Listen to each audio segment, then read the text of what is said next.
Okay, welcome to the last part of Supercharged SEO, number 8. What we've done is we've taken you right the way through the series so far. We looked at how SEO works, we looked at the breakdown of a site, we worked with images, server speed, SEO history, we did the proper line by line how to SEO a site and a page. The last lesson we did was building powerful pyramids, which I think is really quite an important one. Hopefully you understood that. I know it was a bit longer, sorry. And then in this one we're going to look at the perfect landing page. So let's get on again and get you delivering a really great site. So it's a quick fire lesson, and it's using our own sort of perfect landing page plugin that we've got. That's going to be, if it's not there already, it will be there very shortly as a sort of like a free add-on for you. So we're going to have a quick SEO recap of which bits matter most. Then we're going to run over the infographic, show you which bits matter in order, and then it's over to you to start doing it. And I think that you'll enjoy that. So, the order of SEO hierarchy, which bits matter? So again, we're going to look at this again. I know we've done this before, but I think it's a really important bit to go over it again. So starting at the top, this is my order of importance. Firstly, the site title. Now, this trumps everything and is the most important setting for SEO. It's the one bit that if you are going to change it, be absolutely sure you know what you're doing, because if you change it wrong, you could absolutely destroy your site's ranking very, very quickly. So think about it very carefully, as it could have a massive impact on your whole site's ranking. The next one is the page title. Underneath that, every page title should be trying to fulfill an SEO requirement. It's really got to be thinking about what is someone going to be put into Google to try and find out. So a lot of it for me is psychology. It's really trying to second guess what the searcher is looking for. So thinking about the page titles from the other side of the desk. If I was going to be looking for what I'm trying to sell, what would I put into Google to find it? So it's always thinking about it from the customer's point of view.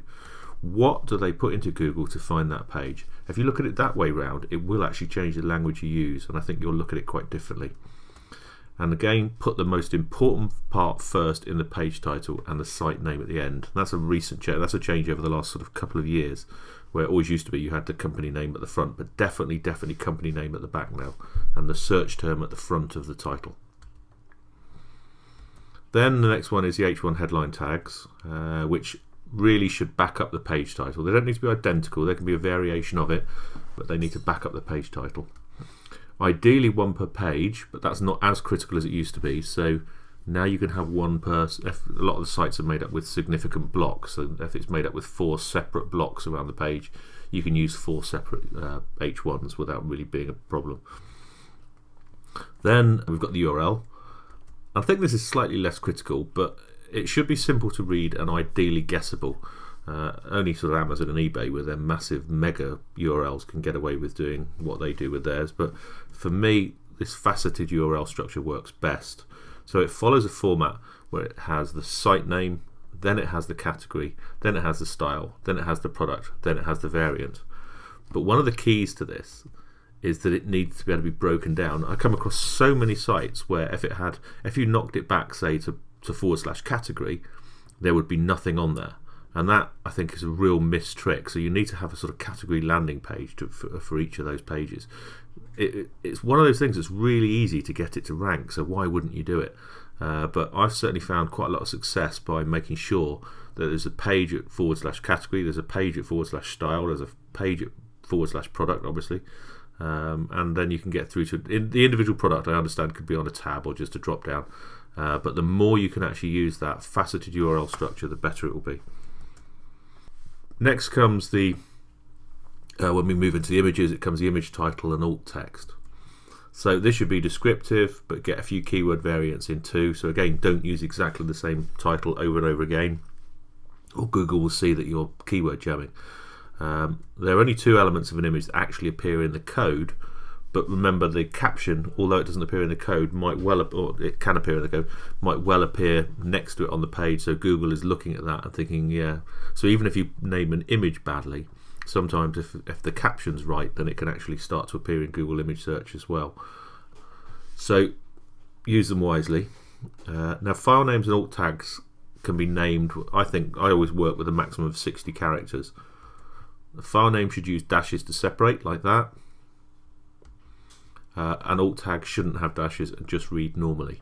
Now so many times I come across websites where the file name is img_6116 or whatever it might be, so it's totally unguessable, it's useless.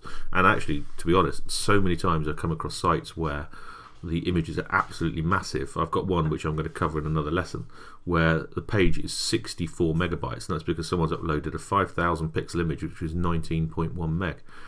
And Google love fast sites, so part of your SEO has to be keeping it clean and keeping it slick. So I try and work with a maximum image size on an 800 pixel image. It definitely doesn't need to be bigger than about 100k, ideally 60k. And for a 1500 or so pixel image, which you might have to use occasionally, try and keep it to 150 pixels or 150 kilobytes. Definitely no bigger than that.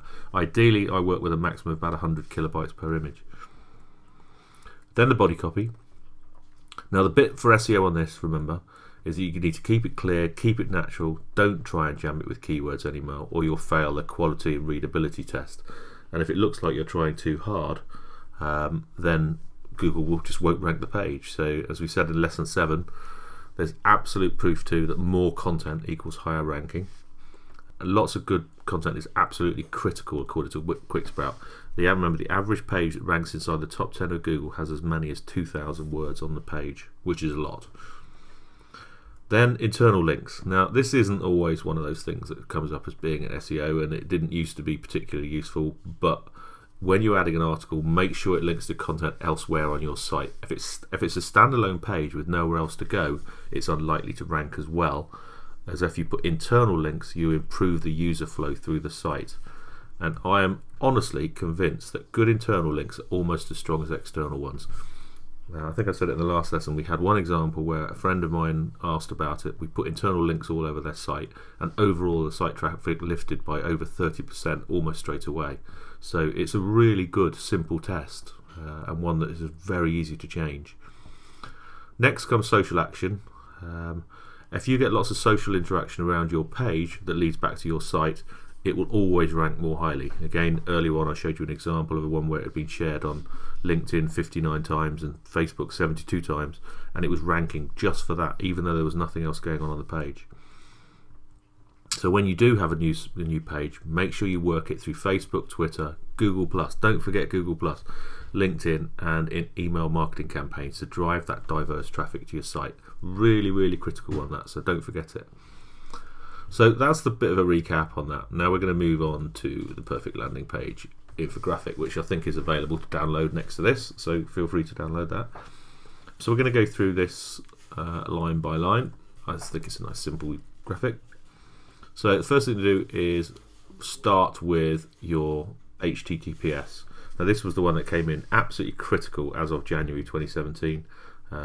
You just have to have it. Then we move on to the page title, and the page name. It should start with your main keyword. So in this format, so if you're going to do, say, we're going to use an example which is coffee shops in Birmingham. So in this, it would be coffee shops in Birmingham, space, cool coffee, space, brand name. That's the way to do it. Then onto the H1 headline over here, which coffee shops in Birmingham don't come any cooler than your brand name. Then actually I might put this up. I'll put this up as a separate slide later, so as an extra bit afterwards. Then the intro paragraph needs to include the main search term again within the first 150 characters. So that's it there. So that would be cool coffee in Birmingham, say. Then make sure you use really clear calls to action, CTAs, on the page. Make sure the important information is high up on the page again. So in old terms, it used to be below the fold. So keep the really important things above the fold.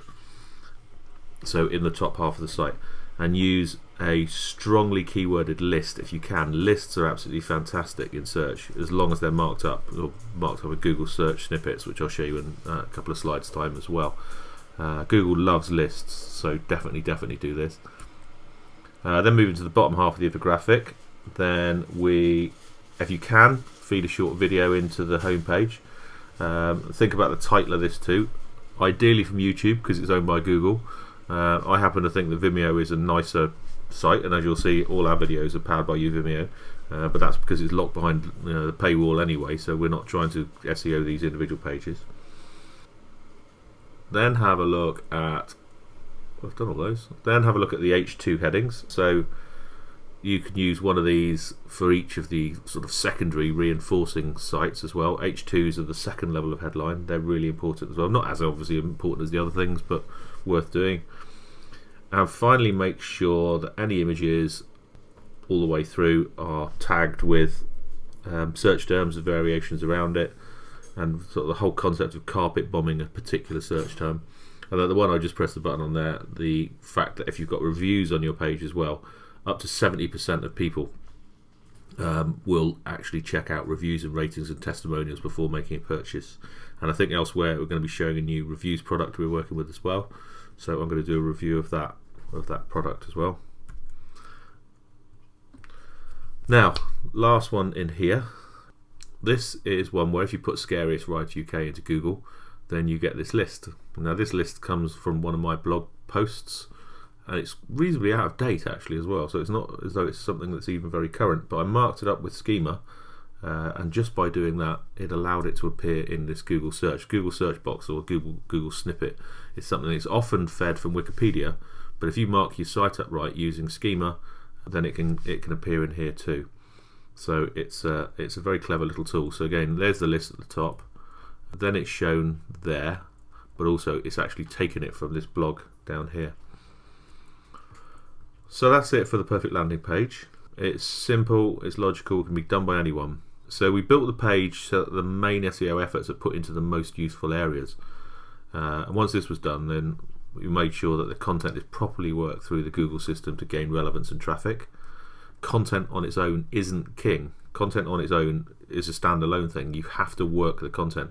Remember, if you create loads of content that no one reads, you're sending signals to Google that it's irrelevant, and signaling for them not to rank it. I think that's why another reason not to actually put loads and loads and loads of information up on Facebook, because if you overload it and no one clicks, no one links, no one engages, all you're doing is telling Google it's useless information. In effect, the more you do it, the worse you make it. So that's it. Supercharged SEO. You now know exactly how to do it. Go on and get SEOing, and good luck.